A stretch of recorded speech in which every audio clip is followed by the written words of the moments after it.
A galera do canal que tava perguntando sobre a qualidade da caixinha Flip 4 da JBL no volume máximo, eu vou colocar aqui para fazer o teste para vocês. Lembrando que o link dela tá aí na descrição, galera, para quem quiser dar uma conferida, uma acessada. Foi os preços mais baratinhos do Brasil que eu consegui encontrar para esse modelo.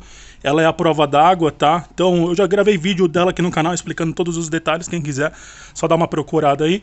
E o link dela tá na descrição, quem quiser acessa, dá uma conferida. E também me deixa a sua opinião aí, o que você acha, se você já tem da caixinha de som da JBL, do nível de qualidade, se é boa ou não. Bota aí nos comentários. Vamos lá, eu vou dar o play aqui na música.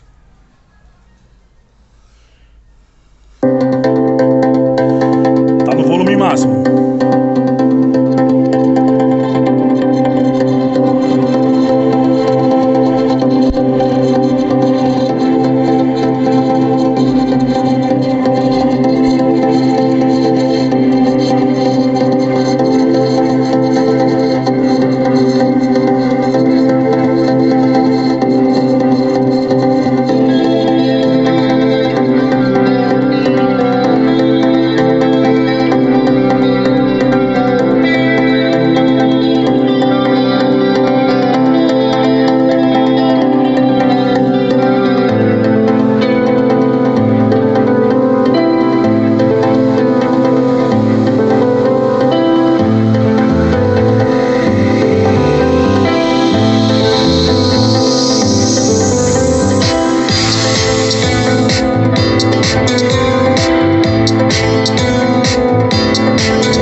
Fala galera do canal, espero que vocês tenham gostado demais. Deixa o like pra me fortalecer, ativa o sininho, se inscreve aí no canal.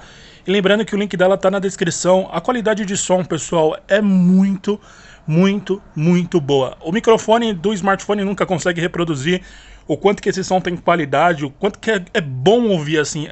É uma sonoridade inexplicável, galera.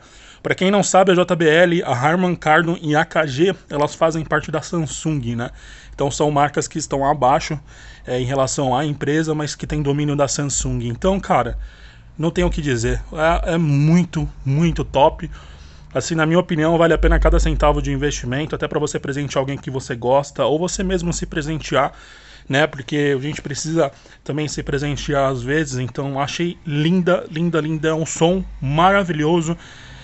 O link dela tá aí na descrição, dá uma acessada, uma conferida. Tá em promoção no momento que eu tô gravando esse vídeo aqui, eu dei uma pesquisada. O preço mais baratinho que eu consegui encontrar aqui no Brasil pra ela. E cara, não serve só pra música, né? Serve pra você ver um vídeo no YouTube, pra você estudar, pra você se divertir, né? Se descontrair, pra você ver um filme. Cara, é Bluetooth, você pode ligar tanto no notebook, smartphone, qualquer coisa que se conecta ao Bluetooth, vai conseguir emitir o som nela. Então é maravilhosa, gente, maravilhosa mesmo. A bateria dura muito tempo, é a bateria recarregável, né? Aqui a parte de trás, tá vendo? Preciso botar até pra carregar também, que já tá descarregado. Ontem eu fiquei escutando o dia todo e não carreguei. E ela é super top, a prova d'água, linda, linda, linda. Tem até um vídeo aqui no canal que eu jogo ela na água. Pra quem não assistiu, se inscreve, ativa o sininho pra me fortalecer aqui, pra poder ajudar o canal a crescer. Qualquer pergunta, se tiver, bota aí nos comentários. Mas, cara, é uma obra de arte essa caixinha. Maravilhoso, a qualidade do som é brutal. Eu espero que vocês tenham gostado. E é isso, gente. Qualquer coisa deixa nos comentários aí que eu volto no vídeo e respondo vocês, tá bom? Muito obrigado e até o próximo vídeo. Tchau, tchau.